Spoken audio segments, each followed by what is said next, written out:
Eterno abençoou a casa de Obed-edom e tudo quanto tem por causa da arca de Deus. E Davi foi e fez subir a arca de Deus da casa de Obed-edom para a cidade de Davi com alegria. E enquanto os que levavam a arca do Eterno tinha dado 6 passos, eles sacrificavam bois e carneiros cevados. Amém? Amém. Glória a Deus. O que a palavra de Deus está trazendo nessa noite, né? Sobre a arca da aliança, né? A arca que ficou durante 3 meses na casa de Obed-edom. E durante esses 3 meses, a casa de Obed-edom foi abençoada, né? Mas, como muitos não sabem, antes dela chegar na...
Então a palavra de Deus diz, né, que a arca da aliança ficou durante 3 meses na casa de Obed-edom. E ali toda a sua casa foi abençoada. Toda a sua casa foi abençoada, né? Logo quando a arca chegou na casa de Obed-edom, Mas antes de chegar na casa de Obed-edom, ela passou por uma casa, né? Uma casa antes de chegar à casa de Obed-edom, na casa de Abinedade, né? E lá a arca ficou durante 20 anos, né? E nada aconteceu na casa de Abinedade, mas na casa de Obed-edom Deus fez durante 3 meses. Mas por que Deus não fez na casa de Abinedade? Porque quando a presença de Deus chegou na casa de Abinedade, Deus recebeu, Abinedade recebeu a presença de Deus de qualquer maneira. A palavra de Deus diz que quando a arca chegou na casa de Abinedade, ele colocou ela num canto e deixou ela lá. E há dias que passavam, começava, né, a acumular poeira, e ali a presença de Deus jogada no canto. Então, quando a presença de Deus chegou na casa de Obed-edom, né, que era uma casa simples, uma casa mais destruída que tinha, né, uma casa pobrinha, caindo os telhados, né? Obed-edom fez o quê? Pegou a presença de Deus e botou em destaque na sua casa. Ele procurou o melhor lugar da sua casa para botar a arca de Deus. E a palavra de Deus diz que ele cuidava, ele limpava da arca, ele tinha um cuidado com a arca, né? E assim, quando a arca saiu da casa de Abinedade, o seu filho, né, Uzá e Aiô, que carregava, conduzia a arca da aliança, em vez de fazer da forma que Deus ordenou para que carregasse no ombro, eles arrumaram um carro de boi bonito, novo, e colocaram a arca. E assim foi em caminho a Jerusalém. Mas chegado no meio do caminho, aqueles bois tropeçaram. E quando a arca ia caindo, Uzá estendeu a mão para segurar. E ali Deus cirou, né? E a palavra de Deus diz que Deus matou ele ali perto da arca. Mas por que, se ele era escolhido ali, né? Entre aqueles 30.000 escolhidos junto com Davi, e ele foi segurar a arca e Deus cirou e matou ele? Porque não foi daquela maneira que Deus ordenou para que ele carregasse a arca. Era para ele carregar no ombro. E eles escolheram da forma deles carregar em cima do carro de boi, né? Então, o que a palavra de Deus quer dizer? Que muitas das vezes Deus te manda fazer algo, né? Carregar a presença de Deus do jeito que Ele manda, do jeito que Ele determina. Mas muitas das vezes as pessoas querem fazer do jeito que elas acham melhor. Não querem carregar a presença de Deus com responsabilidade. E a palavra de Deus diz que quando aquela arca deitou ali, corria muita gente para tentar botar a mão, para olhar dentro da arca, e as pessoas caíam dura morta. As pessoas caíam perante aquela arca ali. Mas por quê? Mas por que as pessoas caíam? Porque eram as pessoas incrédulas, pessoas duras de coração. Então, elas não podiam tocar na presença de Deus. Elas não podiam carregar a presença de Deus, porque a presença de Deus não pode ser carregada na fofoca, na fornicação. Aleluia! Com o coração doente, com amargura no coração. E assim aconteceu com aquele povo, né? E ninguém queria ter a arca da aliança dentro de sua casa, porque eles pensavam que a arca trazia maldição, né? Que a arca trazia maldição, porque o povo corria para tocar na arca, para pegar a arca e caía duro morto. Porque as pessoas não estavam preparadas para receber o poder de Deus, para receber a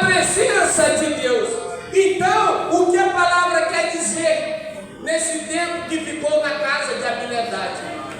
São muitas pessoas que ficam, outrora, em várias igrejas aí que passa 10, 15 anos, 20 anos e nada acontece na sua vida. Mas por quê? Porque recebe a presença de Deus de qualquer maneira. Você não coloca a presença de Deus em destaque na sua vida. Você não bota prioridade nas coisas de Deus. É o que Deus está falando. E como você vai carregar a presença de Deus se você não é digno de carregar a presença de Deus?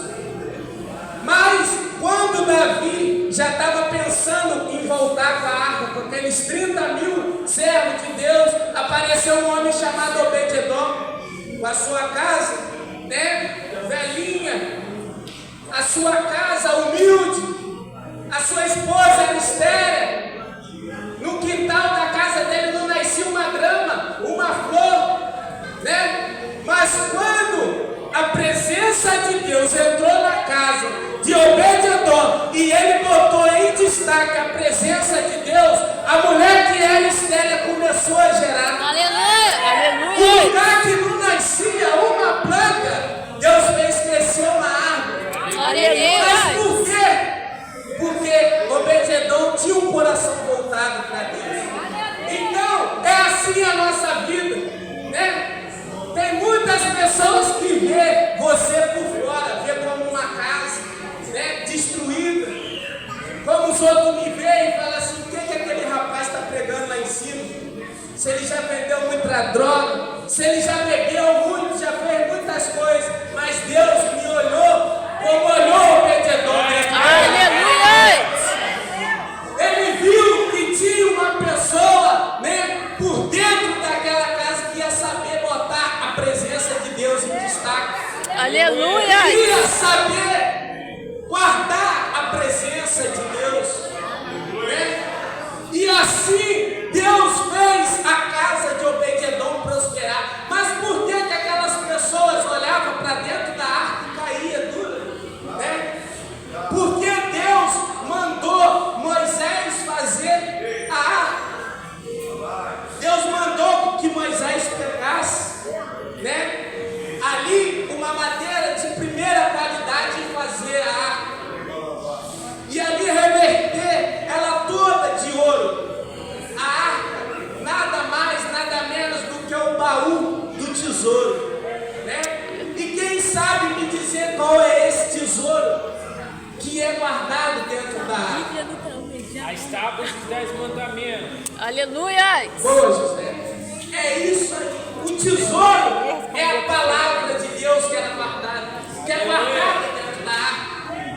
É o que a palavra de Deus diz, que o nosso maior tesouro é a palavra de Deus, é o conhecimento de Deus. Aleluia! Então, por Aleluia! isso que aquelas pessoas tentavam botar a mão, tentavam olhar dentro daquela arca e caía dura, porque eram pessoas sem conhecimento. É por isso que tem pessoas dentro da igreja que é igual a habilidade, que passa 20 anos, a arca ficou 20 anos na casa dele e nada prosperou e nada aconteceu, porque quando a presença de Deus chega, a pessoa trata de qualquer modo, deixa lá no canto.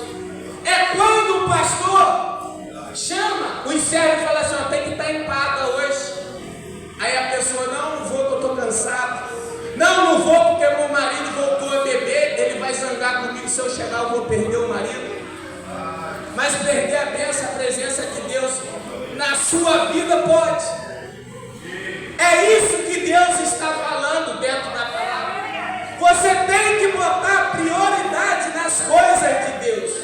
Por isso que muitas das vezes a sua vida não é abençoada. Por isso que você às vezes fica na mesmice.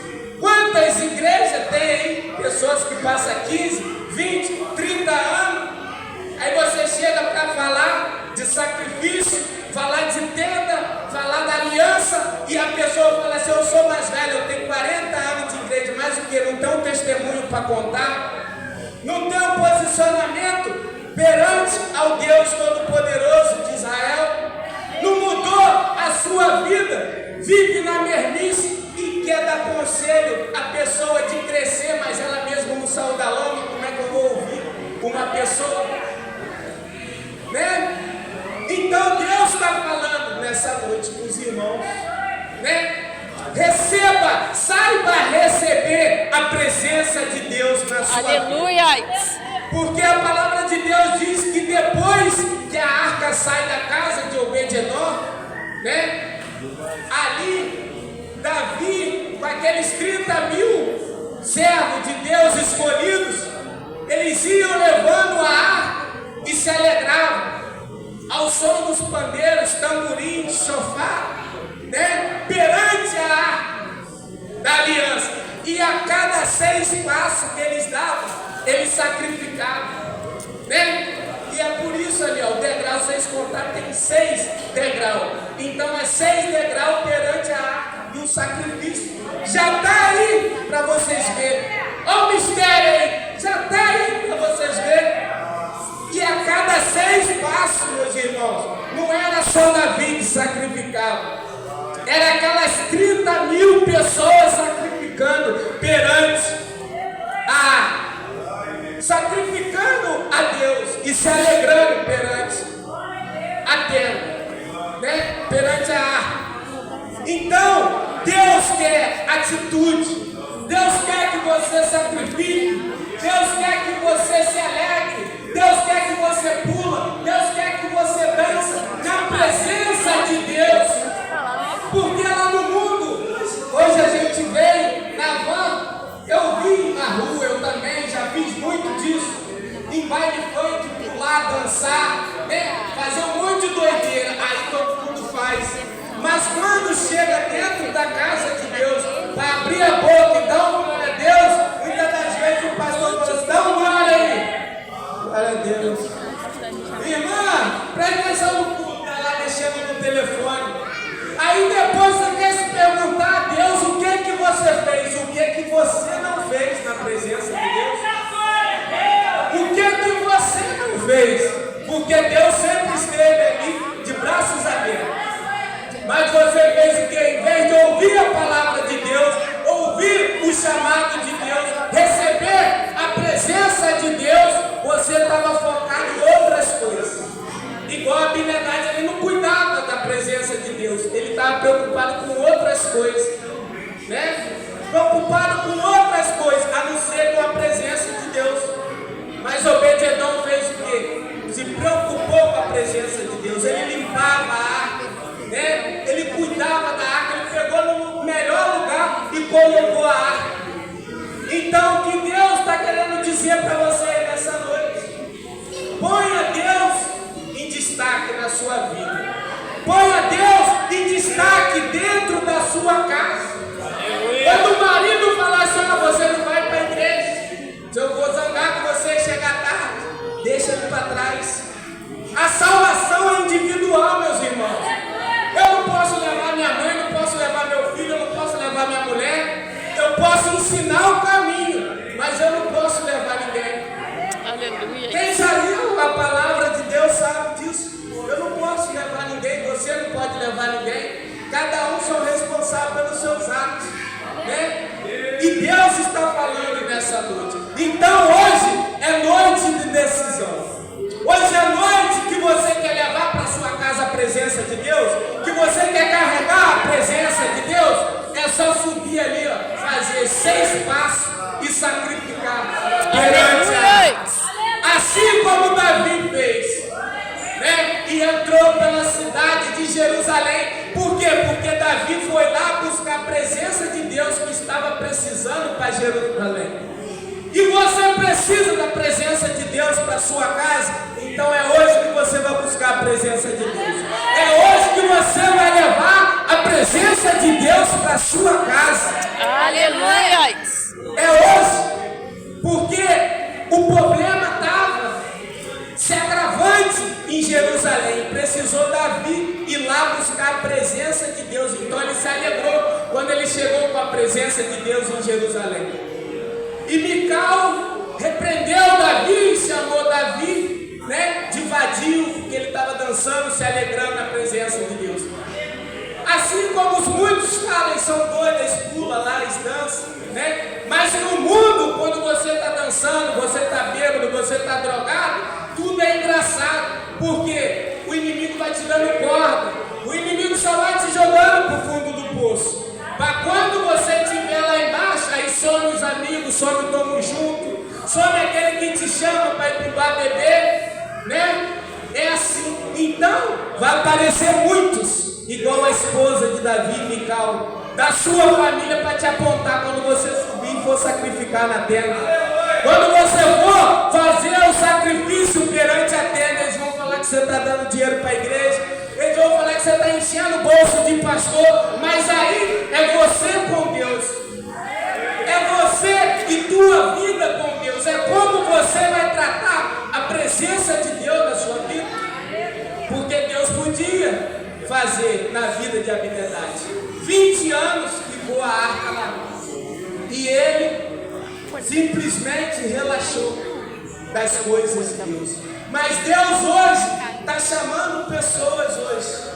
Deus hoje está chamando pessoas para carregar a presença dele. Não foi assim no dia que Deus usou o bispo aqui, que os pastores ficou segurando a arca? O que Deus falou? Se deixar cair, vai morrer. Era essa parte, né? Era isso que Uzá e Aiô tinham que fazer, carregar a arca, mas eles preferiram botar em cima do carro de boi. Então foi por isso que Deus se irou com ele e matou ele, porque ele fez contra a vontade de Deus, né? Então não tente nadar contra a maré, não tente fazer do seu modo. Saul era um rei, né, acima de Israel, mas Deus mandou que ele fosse lá e eliminasse todos os inimigos, e ele trouxe os gados que ele escolheu, né, para sacrificar a Deus, que ele achou que tinha que sacrificar para Deus, e ali escutou a voz do povo, né? Teve piedade do rei Agag, trouxe o rei Agag, estava ali. Quando Samuel chegou até ele, que Deus mandou, né, Samuel ir lá e conferir, aí precisou Samuel ir lá e ceifar a vida do rei e acabar com aquele resto dos gados, e falou para ele: Davi, hoje você perde a sua majestade e dou para um outro melhor que você. Então, se você hoje não tomar uma atitude perante a Deus, vai vir outro e vai tomar por você na sua frente. Então você vai ficar para trás, aí você vai olhar e falar assim: ué, aquele irmãozinho está prosperando, mas eu tenho tempo de igreja, e como que eu não prospero? O irmãozinho já está evoluindo na obra de Deus, mas eu tenho tempo e eu não consigo evoluir. Talvez seja isso, você está preocupado com o irmãozinho, não está preocupado com Deus. Talvez você ainda não achou o seu posicionamento perante a Deus, sua cabeça está em outro lugar, mas Deus manda te dizer nessa noite: morra tu para o mundo e viva para Deus. Morra para o mundo e viva a Deus. Viva o poder de Deus, viva para Deus. Que é Deus que nos dá a saúde, é Deus que nos dá a oportunidade de levantar todos os dias, né? É Deus que me deu o privilégio de eu estar aqui hoje pregando para você nesse altar, porque era para mim, ter ido há muito tempo. O inimigo tem fúria na minha vida desde quando eu saí da barriga da minha mãe. Minha mãe mexia com magia negra, era para ter me sacrificado, né? Ter me sacrificado os demônios, porque minha mãe mexia com esses troços, né? Mexia no sacrifício, negócio de criança, ela mexia no negócio de magia negra, e eu tive que ser tirado dentro da minha mãe, puxado a ferro. Então, até os dias, o demônio tinha fúria na minha vida. O demônio tinha fúria, ele não aceitava, né, do que eu viesse existir. Mas é por isso que eu tenho muita perseguição, é por isso que o povo lá fora fica furioso que eu estou pregando a palavra de Deus, né? O inferno estremece quando eu estou pregando a palavra de Deus por causa disso. Por causa disso, eu por 7 anos já manifestava espírito ruim. Eu com 7 anos já manifestava o espírito ruim, né? Bebia sangue, servia, ainda fui servir os demônios ainda. Mas hoje o que? Eu estou com a minha vida no altar, porque Deus fez com que eu passasse, né, pelo vale da sombra da morte, para mim ver que só Ele na minha vida, que só Ele ia me mostrar o caminho perfeito. Então Deus fez com que os amigos sumissem, que os outros morressem todos, né? Sobrou só eu e mais 2 que andou para a igreja, o resto morreu tudo, né? Aí vai falar que é sorte, aí vai falar que é coincidência, aí tomar um monte de tiro daqui para a porta ali, só ouvir os barulhos das balas passando, eu vou falar que é sorte. É Deus que me deu a oportunidade, porque Ele viu em mim algo que os outros lá fora não viu. E Deus falou, não é segundo o que os outros vê, mas segundo o que Ele vê. Aleluia! Assim foi, né? E Deus reconstruiu a minha vida. E Deus me trouxe para o altar. Aleluia. E através da minha vida, Deus tem deixado o inferno muito furioso, porque Deus tem me usado na igreja de São Fidel. Tem o testemunho da moça que foi curada do câncer.